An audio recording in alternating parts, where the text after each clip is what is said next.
ಚಿಂದಿ ಉಡಾಯಿಸೋ ಖಾರ ಬಣ್ಣ ರುಚಿಯನ್ನು ನೀಡುತ್ತದೆ. ಆಚಿ ಮೆಣಸಿನ ಪುಡಿ ಚಿಂದಿ ಉಡಾಯಿಸೋ ಖಾರ ಬಣ್ಣ ರುಚಿ. ವಿರಾಮ ಉಲ್ಲಂಘನೆ ಆಗಿದೆ. ಪೂಂಚ್ನಲ್ಲಿ ಕದನ ವಿರಾಮ ಉಲ್ಲಂಘನೆ ಆಗಿರೋದು. ಕುಪ್ವಾರ, ಪೂಂಚ್ ಜಿಲ್ಲೆಗಳಲ್ಲಿ ಗುಂಡಿನ ದಾಳಿ ನಡೆದಿದೆ. ಪದೇ ಪದೇ ಪಾಕಿಸ್ತಾನ ಈಗ ಈ ಒಂದು ಕದನ ವಿರಾಮವನ್ನ ಉಲ್ಲಂಘನೆ ಮಾಡ್ತಾನೆ ಇದೆ. 4ನೇ ದಿನವೂ ಪಾಕ್ ಕದನ ವಿರಾಮ ಉಲ್ಲಂಘನೆ ಮಾಡಿರೋದು. ಈ 4 ದಿನಗಳಲ್ಲಿ 45 ಕಡೆ ಪಾಕಿಸ್ತಾನದಿಂದ ಗುಂಡಿನ ದಾಳಿ ನಡೆದಿದೆ. ಕುಪ್ವಾರ, ಪೂಂಚ್ ಜಿಲ್ಲೆಗಳಲ್ಲೂ ಕದನ ವಿರಾಮವನ್ನ ಉಲ್ಲಂಘನೆ ಮಾಡಿರೋದು ಪಾಕ್. 4ನೇ ದಿನವೂ ಕದನ ವಿರಾಮ ಉಲ್ಲಂಘನೆ ಆಗಿದ್ದು, ಈ 4 ದಿನಗಳಲ್ಲಿ 45 ಬಾರಿ ಪಾಕ್ ಗುಂಡಿನ ದಾಳಿ ನಡೆಸಿದೆ. ಗಡಿ ನಿಯಂತ್ರಣ ರೇಖೆಯುದ್ದಕ್ಕೂ ಪಾಕ್ ಫೈರಿಂಗ್ ಮಾಡ್ತಾ ಇದೆ ಯದ್ವಾತದ್ವಾ. ಪಾಕ್ ಸೇನೆಗೆ ತಕ್ಕ ಉತ್ತರ ಕೊಟ್ಟಿರೋದು ಭಾರತೀಯ ಸೇನೆ. LOCಯಲ್ಲಿ ಪಾಕ್ ಅಪ್ರಚೋದಿತ ಗುಂಡಿನ ದಾಳಿ ನಡೆದಿದೆ.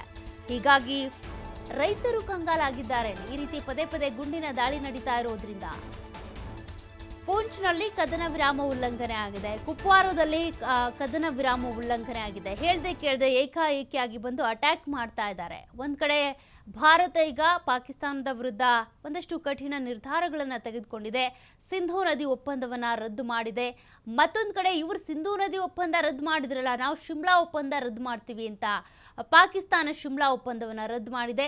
ಶಿಮ್ಲಾ ಒಪ್ಪಂದದ ಪ್ರಕಾರ ಎರಡೂ ರಾಷ್ಟ್ರಗಳು ಕೂಡ ಏನೇ ನಿರ್ಧಾರ ತೆಗೆದುಕೊಳ್ಬೇಕು ಅಂದ್ರೂ ಚರ್ಚೆ ಮಾಡಿ ತೆಗೆದುಕೊಳ್ಬೇಕು ಅಂತ ಇತ್ತು. ಮತ್ತೆ ಭೌಗೋಳಿಕವಾಗಿ ಇರ್ಬೋದು ಅಥವಾ ಯುದ್ಧಕ್ಕೆ ಸಂಬಂಧಪಟ್ಟಂತೆ ಇರ್ಬೋದು ನಿರ್ಧಾರಗಳನ್ನು ಏಕಮುಖವಾಗಿ ತೆಗೆದುಕೊಳ್ಬಾರ್ದು ಅಂತ ಇತ್ತು. ಮತ್ತೆ ಹಿಂಸೆ ಮಾಡಬಾರ್ದು, ಯುದ್ಧಗಳನ್ನ ಏಕಾಏಕಿಯಾಗಿ ಘೋಷಣೆ ಮಾಡಬಾರ್ದು, ಎರಡೂ ಕಡೆಯಿಂದನೂ ಕೂಡ ಹಿಂಸಾಚಾರ ಆಗಬಾರ್ದು ಅಂತ ಇತ್ತು. ಬಟ್ ನಾವು ಹಿಂಸಾಚಾರ ಮಾಡೋದೇ ಸೈ ಅನ್ನೋ ರೀತಿಯಾಗಿ ಶಿಮ್ಲಾ ಒಪ್ಪಂದವನ್ನು 1972 ಜುಲೈಯಲ್ಲಿ ಆದಂಥ ಶಿಮ್ಲಾ ಒಪ್ಪಂದವನ್ನು ರದ್ದು ಮಾಡಿಕೊಂಡಿದ್ದಾರೆ. ಅದರ ಪ್ರಕಾರವಾಗಿಯೇ ಈಗ ತದ್ವಿರುದ್ಧವಾಗಿ ನಡ್ಕೊಂಡು ಹೋಗ್ತಾ ಇರೋದು. ಅಂದರೆ ಶಿಮ್ಲಾ ಒಪ್ಪಂದ ಹೆಂಗೂ ರದ್ದು ಮಾಡ್ಕೊಂಡಿದ್ದೀವಿ, ನಮ್ಮ ಪಾಡಿಗೆ ನಾವು ಯುದ್ಧ ಮಾಡ್ತೀವಿ, ನಮ್ಮ ಪಾಡಿಗೆ ನಾವು ಗಡಿಗೆ ನುಗ್ತೀವಿ, ಫೈರಿಂಗ್ ಮಾಡ್ತೀವಿ ಅಂತ. ಈಗಾಗಲೇ ಹಲವು ಕಡೆ 45 ಕಡೆಗಳಲ್ಲಿ 45 ಬಾರಿ ಈ ರೀತಿಯಾಗಿ ನಿಯಮ ಉಲ್ಲಂಘನೆ ಆಗಿರೋದು, ಕದನ ವಿರಾಮದ ಉಲ್ಲಂಘನೆ ಆಗಿರೋದು. ಈಗೇನು ಯುದ್ಧ ಘೋಷಣೆ ಆಗಿಲ್ಲ, ಬಟ್ ಅವ್ರು ಹಾಗಿದ್ರೂ ಪದೇ ಪದೇ ಬಂದು ಫೈರಿಂಗ್ ಮಾಡ್ತಾರೆ ಅಂದರೆ ಇದು ಯುದ್ಧ ವಿರಾಮ ಏನಿದೆ ಅದನ್ನು ಉಲ್ಲಂಘನೆ ಮಾಡಿದಂಗಾಯಿತು. 4 ದಿನದಲ್ಲಿ 45 ಕಡೆ ಈ ರೀತಿಯಾಗಿ ಇವ್ರು ಪದೇ ಪದೇ ಬಂದು ಫೈರಿಂಗ್ ಮಾಡ್ತಾ ಇರೋದು, ಕೆಣಕ್ತಾ ಇರೋದು.